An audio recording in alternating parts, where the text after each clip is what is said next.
அனைவருக்கும் வணக்கம். இன்னைக்கு நம்ம வீடியோவில் உயிர்மை எழுத்துக்களை தான் நம்ம பார்க்க போகிறோம். உயிர்மை எழுத்துக்களுக்கு நமக்கு ஃபஸ்ட்டு நமக்கு தெரிய வேண்டியது என்ன அப்படின்னு பார்த்துட்டிங்கன்னா, உயிர் எழுத்துக்களும் மெய் எழுத்துக்களும். இந்த இரண்டும் நமக்கு நல்லா தெரிஞ்சது அப்படின்னா நம்ம ஈஸியாக உயிர்மை எழுத்துக்களை நம்ம ஈஸியாக கற்றுக்கலாம்.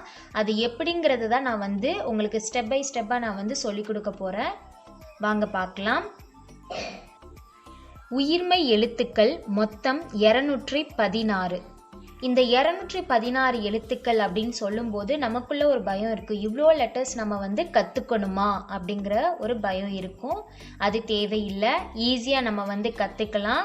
இந்த ஒரு வரிசை மட்டும் நீங்கள் நல்லா தெரிஞ்சுக்கிட்டீங்க அப்படின்னா இதுக்கப்புறம் வரக்கூடிய வரிசைகள் எல்லாமே நீங்கள் ஈஸியாக நீங்களாவே பண்ணிடலாம். அது எப்படிங்கிறத பார்க்கலாம் பாருங்கள். ஃபஸ்ட்டு நாம் கா வரிசை தான் நம்ம பார்க்க போகிறோம். இந்த கா வரிசையில் பாருங்கள், ஃபஸ்ட்டு நான் மெய் எழுத்துக்களை நான் எழுதியிருக்கேன். மெய் எழுத்துக்கள் ஃபஸ்ட்டு லெட்டர் மெய் எழுத்துக்களில் இக்குங்கிற எழுத்தை நான் எழுதியிருக்கேன். அடுத்தது பாருங்கள், ஆலேருந்து அவ் வரைக்கும் நான் உயிர் எழுத்தை எழுதியிருக்கேன். இப்போ உங்களுக்கே தெரிஞ்சிருக்கும், ஒரு புள்ளி வைத்த எழுத்து மெய் எழுத்து, அதாவது மெய் எழுத்துன்னு சொல்வோம். மெய் எழுத்தையும் உயிர் எழுத்தையும் நான் என்ன பண்ணியிருக்கேன்னா ப்ளஸ் பண்ணியிருக்கேன். அப்போ நமக்கு ப்ளஸ் பண்ணும்போது நமக்கு என்ன கிடைக்கும் அப்படின்னா உயிர்மை எழுத்து தான் கிடைக்கும். அது எப்படிங்கிறத நான் சொல்கிறேன் பாருங்க. இக் ஆ, இந்த 2 லெட்டர்ஸ் நம்ம கற்றுருப்போம்.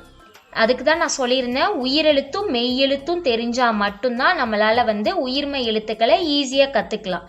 ஸோ ஃபஸ்ட்டு பாருங்கள், இக் ஆ, இந்த 2 லெட்டர்ஸையும் ஃபாஸ்ட்டாக நம்ம சொல்ல போகிறோம். இக் ஆ, இக்கா இக்கா இக்கா இக்கா இக்கா கா அப்படிங்கிறது நமக்கு கிடைச்சிருக்கு. ஸோ ஃபாஸ்ட்டாக சொல்லும்போது நமக்கே தெரியும், கா, இதுதான் லெட்டர் கா, இதுதான் உயிர்மை எழுத்து. இந்த 2 லெட்டரையும் ஃபாஸ்ட்டாக சொன்னீங்க அப்படின்னா நமக்கு இந்த காங்கிற லெட்டர் நமக்கு கிடைச்சிரும். இதே போல் ஒவ்வொரு எழுத்துக்களையும் நம்ம இதே போல் ஃபாஸ்ட்டாக சொன்னீங்க அப்படின்னா நமக்கு உயிர்மை எழுத்துக்கள் நமக்கு கிடைச்சிரும். அடுத்தது பாருங்க, இக் ஆ, லாங் சவுண்ட் ஆ, அதாவது நெடில் எழுத்து அப்படின்னு நம்ம சொல்வோம். குறில் நெடில் நம்ம பார்த்துருக்கோம், வீடியோ கூட நான் போட்டிருக்கேன், அதையும் செக் பண்ணிக்கோங்க.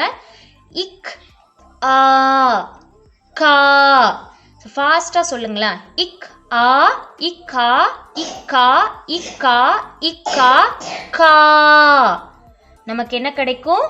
கா. இப்போ ஆ வரும்போது நமக்கு துணை எழுத்து வரும், கா. இக் ஆ கா. இதே போல தான் இக்கி இக்கி இக்கி இக்கி இக்கி கீ, என்ன லெட்டர்? கீ. கீ லெட்டர் கீ, உயிர்மை எழுத்து நமக்கு கிடைச்சிருச்சு. இதே போல பாருங்க, இக் ஈ இக்கி இக்கி இக்கி கீ, லாங் சவுண்ட் கீ கீ.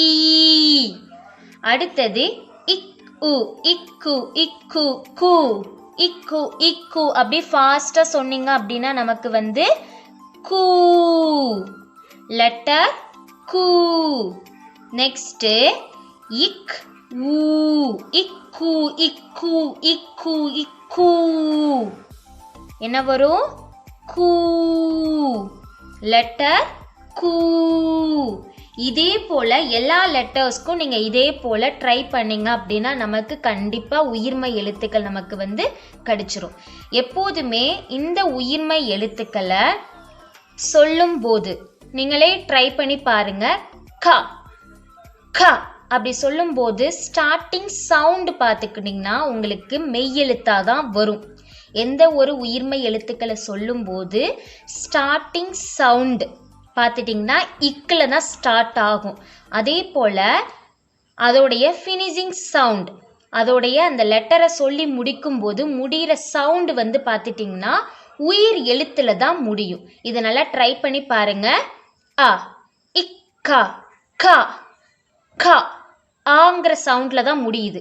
ஸோ எப்போதுமே உயிர்மை எழுத்துக்களை சொல்லும்போது ஸ்டார்டிங் சவுண்ட் மெய்யெழுத்தாகவும் ஃபினிஷிங் சவுண்ட் உயிரெழுத்தாகவும் முடியும். அதுதான் நமக்கு எப்படி கிடைக்கும்னா உயிர்மை எழுத்து.